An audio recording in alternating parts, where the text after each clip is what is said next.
officially. You can jump on board the Unfiltered Revolution 24/7, 365. Apple, Spotify, everywhere you get your podcasts, and of course, artists formerly known as Twitter, X, if you will, YouTube as well. Nashville just a few days away. The winter meetings, we get it all, hook, line, and sinker from our good friend and frequent guest on the show, which we appreciate.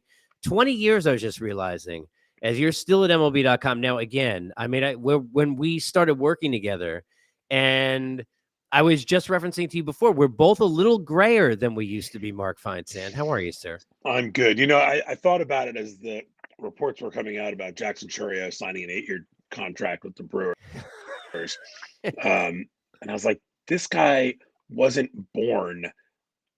I was already in my 4th or 5th year covering baseball, and he wasn't born yet. And when I started, I was still younger than most of the players that I was covering. Yeah, right. That's right. As you go along, that's not the case.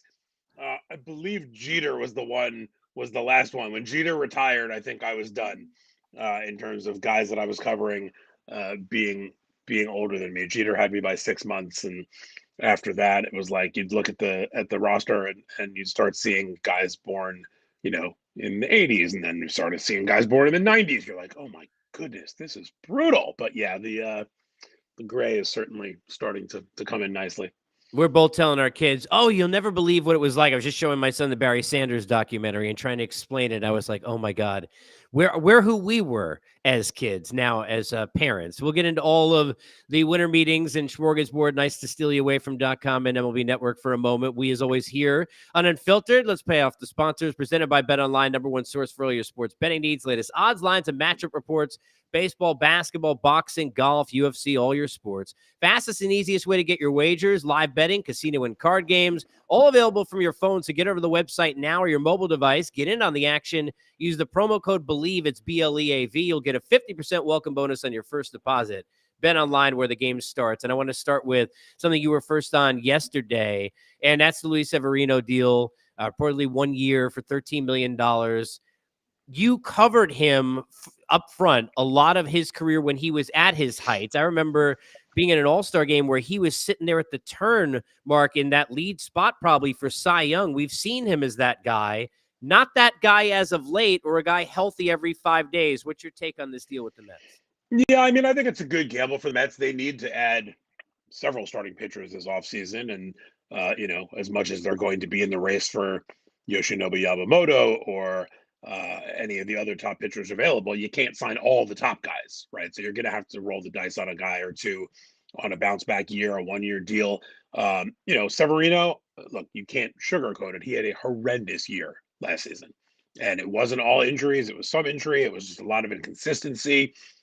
He's still got the fastball. He still throws as hard as he ever did. I think the one thing, if you're a Mets fan, that you have to feel sort of good about, your new manager, Carlos Mendoza, knows Severino very well. He's been in the Yankee organization for a long time. He used to manage in the minors. He's a bench coach there the last few years. So they know what they're getting. This is not going to be we're just taking a gamble here. Mendoza must think there's something there that's going to make Severino a candidate for a big bounce back year. And for a 1-year deal, $13 million is not pennies. But for Steve Cohen, a 1-year, $13 million deal is not going to be something that prevents him from going after Yamamoto or any of the other top guys on the market.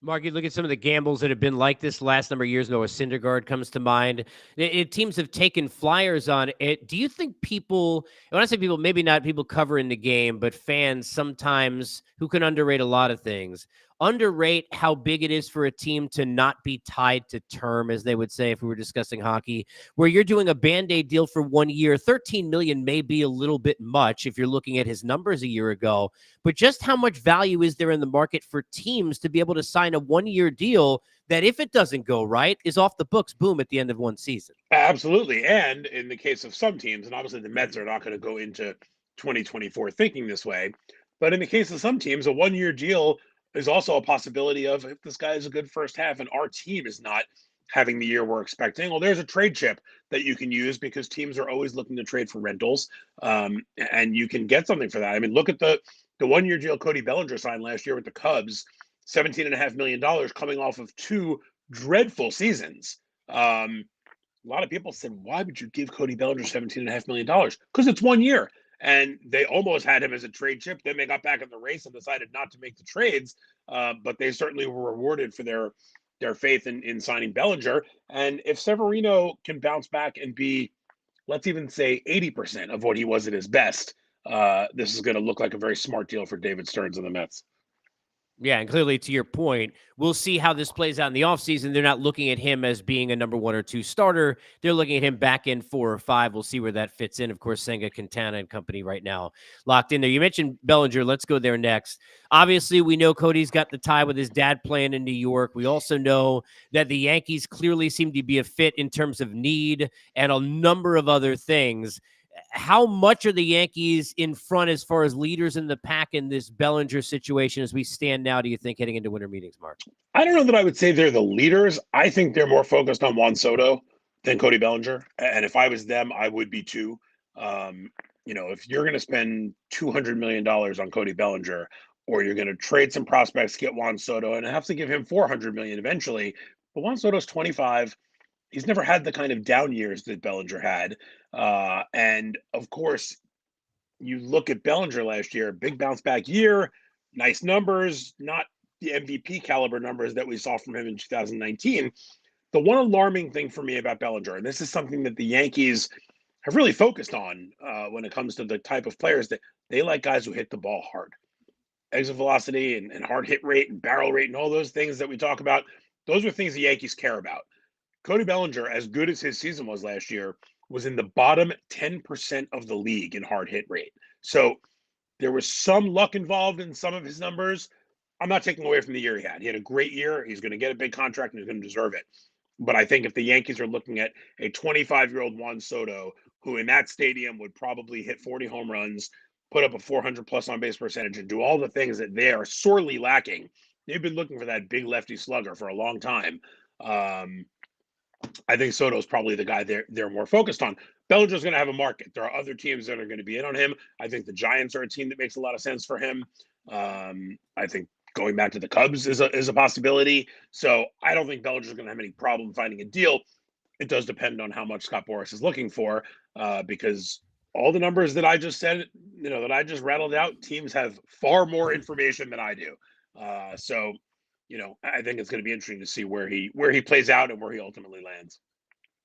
Anytime you're dealing with a guy the level of Soto, it's difficult to make a trade because the team that is dealing him wants to win the trade or at least look like, right, Mark, perceived value if you're AJ Preller, not to have egg on the face that somehow you win this deal. Because regardless of what you do, it's going to be a tough sell considering where they were the day that they got Soto and where that fan base would be now. How much harder does it make for other teams to make a deal for Soto where you may have to be in a spot where you've got to overpay a little bit because they don't necessarily have to deal Soto this offseason if they don't want to? Well, let me take the second part first. I'm not sure that's true. Their payroll was up Okay. around 250. There's been talk about them getting it down to 200. I know they have some free agents they lost. Snell and it could be gone, and Waka and Lugo and Hader. Soto's going to make 32, let's call it 32, $33 million in arbitration this year. That's the move they're going to have to make if they really want to get this payroll down in order to try to be competitive next year. Because if you keep Soto and you can't lost 90 starts and 500 and something innings from those guys I just mentioned between Snell, Waka, Lugo, and Nick Martinez, who just signed with the Reds. So I think if you keep Soto, it's going to be really hard to replace all that pitching. I think what you're going to see is not necessarily a deal like the one the Padres made to acquire Soto, where they traded away 4 top prospects and a couple of big league ready guys in Gore and Abrams. I think you're going to see them look for young major league ready pitching, in addition to maybe a prospect, a solid prospect. The Yankees have the goods to get this deal done, whether it's a Clark Schmidt or a Michael King, Drew Thorpe, who's one of their top pitching prospects, maybe Spencer Jones, who's their number 1 prospect. But I'm not even sure if you're going to give up King or Schmidt with Thorpe, and you throw in another pitching prospect as well, maybe a guy like Marinaccio who's shown he can pitch effectively out of the bullpen in the big leagues at a low cost. The Padres can help restock their entire pitching staff off of this trade. They have plenty of offense. If you get Machado and Tatis and Bogarts and Kim and Cronenworth and all these guys hitting to their potential, offense shouldn't be an issue there. They're going to need to address that pitching staff. So I'm not sure that this is a deal, especially with 1 year left until Soto goes to free agency, where you can bring in four big prospects and restock your farm system. I think this is going to be a trade they're looking at for guys who can help them in 2024. When you look at the Yankees, just to stay on that for a second, because we're going to get into Otani, and I know a lot of that has focused on the Dodgers, clearly, at least public perception of that over the last number of months. How much pressure are on the two New York teams to make sure that Yamamoto comes to each one? Because when I sit there and I look at it, it's not like they're the only two teams involved, Mark, but there's only a handful when we're talking about the kind of money this guy's going to get, over $200 million and all the accolades he's coming with. But when you look at the necessity for both of these teams, just how much pressure is there right now on the two New York franchises to make sure that Yamamoto comes to them and not that other franchise trying to get that back page? A lot. There's no way to paint it otherwise. There will be other teams involved. It's funny we talk about he's going to get more than 200 million compared to what we were talking about with Otani, which we'll get to shortly.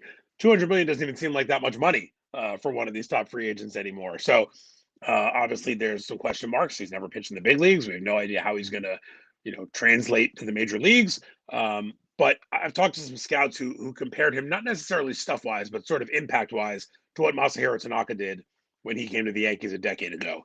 Very successful career in Japan, 25 years old, same as Yamamoto. Yamamoto obviously is a more decorated pitcher, having won the Sawamura Award, their equivalent of the Cy Young, the last 3 years, a couple MVP awards. I mean, this guy is the goods. He's only 5'10". There are some concerns about that, but Pedro Martinez was only 5'10", and he did pretty well himself. So I don't think, if you've got the stuff and you've got the arm, that's not going to be a concern. But I think the Yankees and Mets both need him. The Yankees are in a better position in terms of they have an ace. They have a guy just was a unanimous Cy Young Award winner. The Mets traded away the two guys they had brought in to be their aces in Verlander and Scherzer. But both these teams, the Yankees rotation behind Cole, Michael King was a really great revelation towards the end of the year, but he's never done it for a full season. Nestor Cortez had a lot of injury issues last year. Severino's gone. Carlos Rodon was a big disappointment in the first year of his deal. Obviously, the Yankees are hoping that he will bounce back, be healthy, and deliver what they hoped when they signed him. But I think Yamamoto is a guy who both New York teams are certainly keen on trying to acquire. I always, in a situation like with Otani, I try and look at it from the perspective of, okay, if I'm the player, and I keep coming back to assuming the Dodgers can give at least at the height of the height, if not the most money, as close to anybody else, because certainly they have that money to spend. Why wouldn't he go to the Dodgers? I keep going back to that. If I could put myself in that lineup, if I don't have to move, if I'm in real Hollywood this time, no offense to the 5 freeway and going out to Anaheim, how do you look at the Otani situation when you try and think of somehow ... how he doesn't end up a Dodger, Mark?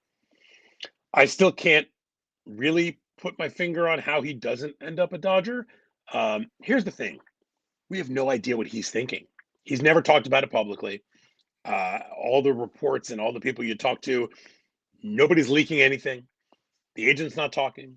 Otani's not talking. You haven't seen one story about a source close to Shohei Otani said, because anybody who's close to Shohei Otani isn't talking.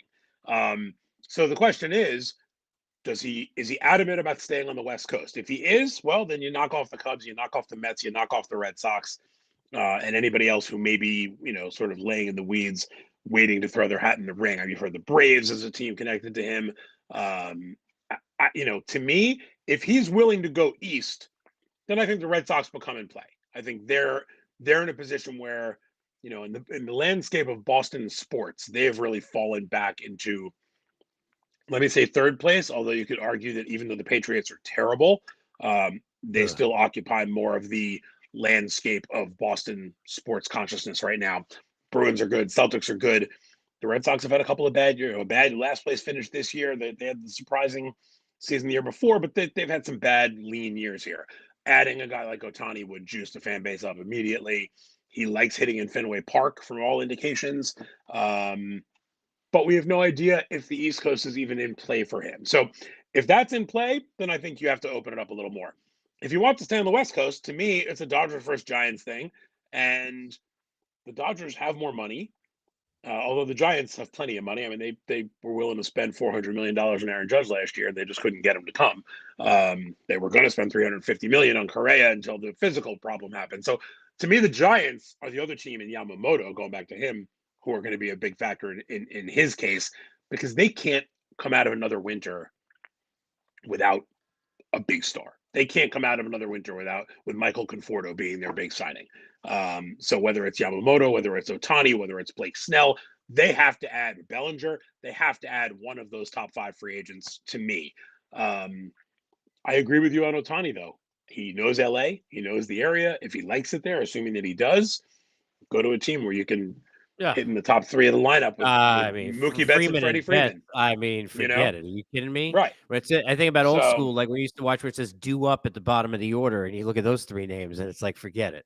right. I So, mean, to me, the Dodgers make all the sense in the world.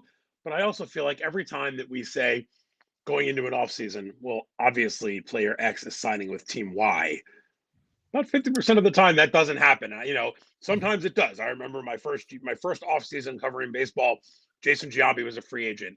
And the A's played at the Yankees in the playoffs the year before. And we all went over to talk to Giambi. He was sitting there, and we walked out of the clubhouse afterwards, and we're just like, it's going to be fun to cover that guy for the next 7 years. And it was. Like, there was no brainer he was going to be a Yankee. Garrett Cole, when he was a free agent, you said, well, if the Yankees are going to pay him what he wants, like, he's going to go right. there. But sometimes it doesn't happen that way. And, if I had to take the Dodgers versus the field, I would still take the Dodgers. But if we're sitting in Nashville next week and all of a sudden, a year ago, the Padres were the last team I thought was going to be in the mix for Xander Bogaerts until they gave him $280 million. So weird stuff happens in December. Yeah, I just want to follow quickly on Otani because while the who may not be a suspenseful scenario, because he may end up a Dodger very well, and it probably is.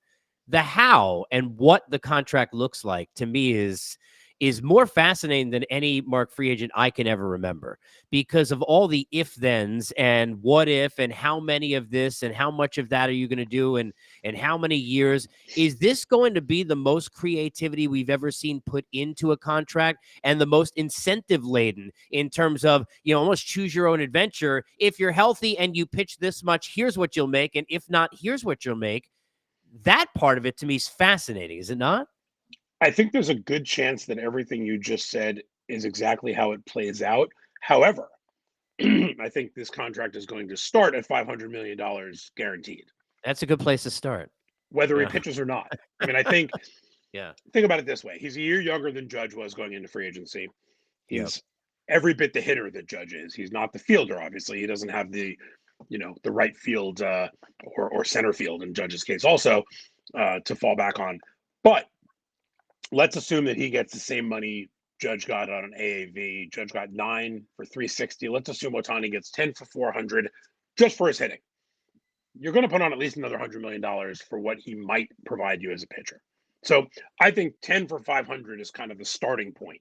Now, incentive wise, I think there will be incentives in there, innings pitched, etc. If you hit 120 innings, it'll be another 5 million. If you hit another 140 innings, it'll be another, whatever it may be. That's where the creativity will come into play. I Yep. would not be surprised, and I've talked about this before, if there is also incentives in that contract for games finished, because I think that ultimately the best way when he gets into his, let's say, age 33, age 34 season, to keep him healthy as a pitcher The and John effective as a Smoltz hitter route. Yeah. is going to be the John Smoltz, Dennis Eckersley route of make him a closer. The way the rules are now, he can DH and then come in as a closer. That's fine. And I think he could even continue hitting at that point. So I think there's going to be a lot of options, a lot of things. I also think there's going to be an opt out after 2025 or 26, where he comes back in 25 as a pitcher. And if he looks every bit as good on the mound as he did this year, maybe at age 31, he says, well, you know what? I've just shown my arm is healthy again and I'm back to being a good pitcher. And now I think I can go out and get $700 million. Maybe they do that. But I think the options will be there.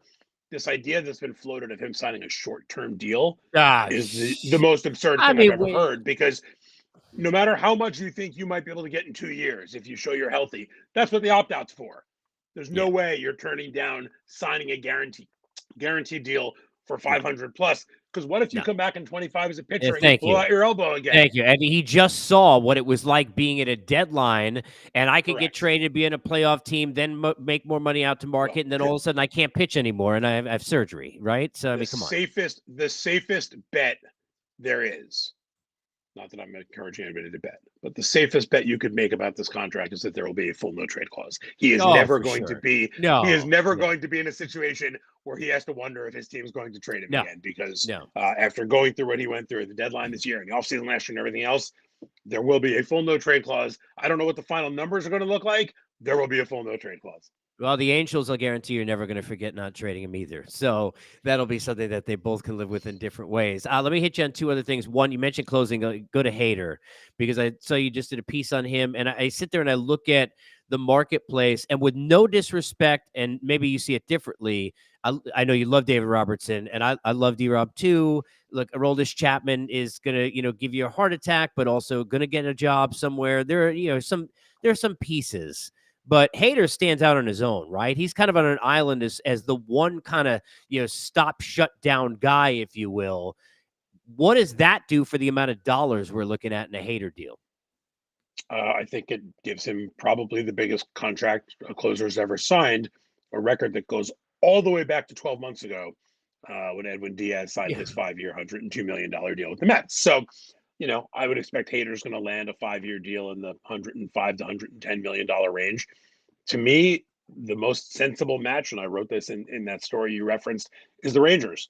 I know they just won the World Series. The pressure is off of them, but they don't want this to be a one and done. Bruce Bochy's not coming back to, now just sort of coast over the next couple of years. And as good as their bullpen pitched in the playoffs, Chapman, like you said, is a roller coaster, and he's a free agent. Josh Spores was a great story in October, but he's never done it over a full year.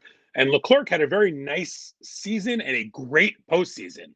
But if you can make him your eighth inning guy and put Hader in the ninth, you got a righty, a lefty. You can flip him if the lineup indicates that you should. I just think Hader makes all the sense in the world for that team. They don't need to make any of the huge. They don't need to go sign Ohtani. They've spent their money on Seager, on Semien. They've got Scherzer back for 40 million next year. They've got DeGrom coming back, so you don't really need to go after the rotation. Maybe you try to re-sign Jordan Montgomery, but to me, Hader is the guy who I think would really give them a good shot to repeat in the AL West next year. And I think it's going to take, like I said, about 105, $110 million to get him. I want to ask one last one, because in the Cardinal way, they kind of lost their way last year, clearly, and lost a lot of games too. And you go back to the time from John Mozeliak as GM or as president, there are a lot of moves that have not gone well, and there's a lot of egg on the face and different things. But I actually think they deserve some credit for what they've done so far, because you look at a guy who comes out and says, hey, look, we got to get 3 starters, right? We need 3 starting pitchers. And what he doesn't say in that, what we know, is you're behind even Mets, certainly Yankees, Cubs, and Rangers, and how many other teams in terms of as a spot to go to, even though it's St. Louis because of who you are right now. I know Lance Lynn's going to give up some homers. The numbers weren't great. And Kyle Gibson going to have some base runners, but they are innings guys. And then when they kind of package that with Sonny Gray at the front end, who is one of the best players available, whether he's unheralded still for whatever reason or not, he just finished second in Cy Young. That's a pretty darn good start for a Cardinal team that I don't think many people thought would make any impact this offseason. Do you read it the same way? Yeah, I heard somebody say this the other day, and I thought it was interesting that if they had signed Sonny Gray first, right, Yes. gone out, gotten the ace, and then said, all right, now we're going to sign Kyle Gibson, now we're going to sign Lance Lynn. The Lynn and Gibson signings led a lot of people to go, really? This is your answer for coming back from this terrible season and needing to refill your rotation? You're going to go sign 36-year-old Lance Lynn, who was, Yeah. giving up home runs in historic rates last year, Brutal. and Yeah. Kyle Gibson, who, was perfectly fine. And if he's your number 4 starter, that's great. But this is not the answer. Then they went and signed Sonny Gray, and it was like, okay, now it's starting to come together, and you start seeing what they're doing. Look, pitching is expensive, right? We just told Luis Severino get $13 million off of the worst year of his career, the highest ERA in the league for any qualified starter, I think, last year. So pitching is expensive. They went out and signed Gray, who, uh, you know, to me, if you can sign Sonny Gray to 3 for 75 Yeah. or Blake Snell to 6 for 175 or whatever the number is Preach. going to be. Yes. Sonny Gray. I mean, he's Yes. 33, All 34 day. years old, but we were talking Yes. about it before. Term. 3 Yes. years. You're not, you're not committing to a guy to 38, 39 years old. You're not committing to a guy for 6 years where, you're going to experience ups and downs. I mean, Gray, look, I know having covered him in New York, he had a very tough time in New York, and I think that's clouded people's opinion of who he is. He was great in Minnesota the last couple of years. He was really good in Fantastic. Cincinnati. Oakland. Before he went to the Sure. Yankees in Oakland, he was really good. Like the Yankee experience clouds people's opinion of him, I think, because so much was made of how he did not pitch well there.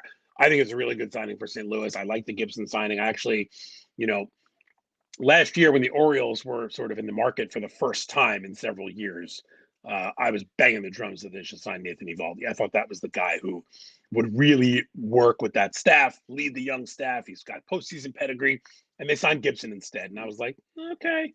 I didn't think it was going to be the move you needed to make the 20-win jump that they made. All credit to them. Their lineup is young and impressive, and I'd like to see them go out and make a signing of one of the bigger starters this offseason, because I think the Orioles need that guy. Bradish had a great year. Grayson Rodriguez had a nice second half. They need that veteran guy at the top. How much different would it have looked for them last year with Eovaldi taking the ball in game one of a playoff series? So, Gray was a guy that I had looked at as maybe being that guy for Baltimore. The Cardinals jumped in. They were aggressive. While a lot of other teams are sort of lying back, waiting to see what happens with Yamamoto, what happens with this guy, what happens with that guy. The Cardinals targeted their guys, went and got them, and they deserve a lot of credit for that. One thing I wanted to go back to real quick. Yeah, go ahead. When you were talking about the Soto thing before and how Yeah. the Padres have to win the trade, this situation reminds me a lot of the Mookie Betts situation in Boston, where Chaim Bloom came in. It was the worst kept secret in baseball that the Red Sox had to trade him. They wanted to get their payroll down under $200 million. Everybody knew that they were going to trade Betts. They did not get a good deal back for him, right? We look at the guys they got back now. Verdugo, who's been a perfectly serviceable player. The prospects they got never panned out. And it ended up being a pretty bad deal, but they were in a spot where the whole league knew they had to trade Betts, so they weren't no going to leverage. get the No kinds leverage. of offers that people would have said you should get for a guy like Mookie Betts with 1 year left. The Padres might be in the same situation with Soto. They might be fortunate that the Yankees might be desperate enough to add him that they'd be willing to give up a Clark Schmidt or a Mike King with Drew Thorpe and another prospect or two. But, the idea that AJ Preller's sitting up there with Juan Soto in his hand and saying, come and get him, boys. That's not the position you're in when everybody in the league thinks you have to trade this guy. Yeah, all I know is that at some point we're gonna have to figure out if my Giants beat your Commanders X amount of times in a row. Because I remember you had the bet real quickly years ago. I don't remember who it's with, but I remember being in a winter meetings and you It's Jesse being Sanchez. very afraid of our old colleague and good friend Jesse Sanchez with the cowboy jersey you had to wear. Right. So I had to make that my Facebook profile picture for like a month. It was me in a Des Bryant jersey and a cowboy hat. of all people too.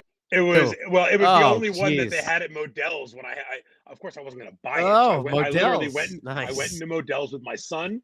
I put the jersey on, I put the hat on, I said, "Here's my phone, take a picture." And I think my face was something like, just like, I can't believe I'm wearing a Cowboys jersey. Jesse still sends me screenshots of that picture at least once or twice a year. And after the Thanksgiving beating, I was just going back to focus on Hurricanes football instead of, although that hasn't been a treat either this year. So, at least they're bowl eligible. Yeah. First year as a Hurricanes fan, my son's there. So, hopefully they'll go to a bowl and we'll get to experience a fun bowl game.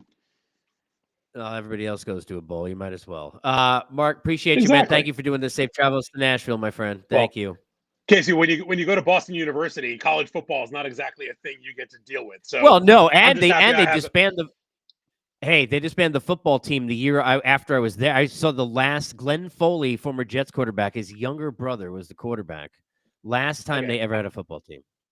I graduated in '96, so we Yeah. came back for homecoming weekend in '97, and that was the weekend they announced they were Yeah. getting rid of the Yeah. football team. Yeah. And Yeah. remember the Yeah. players had X's taped Yeah. over the logos, Yes. and I mean, Yes. Yeah. what a disaster. Nickerson So Field, of it's course. You kidding? it's nice at least to be able to turn on ESPN and watch my son's school playing in meaningful football games.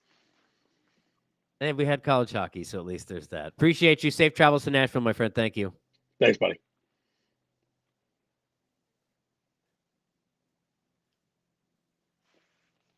Unfiltered, as always, brought to you by our good friends at Bet.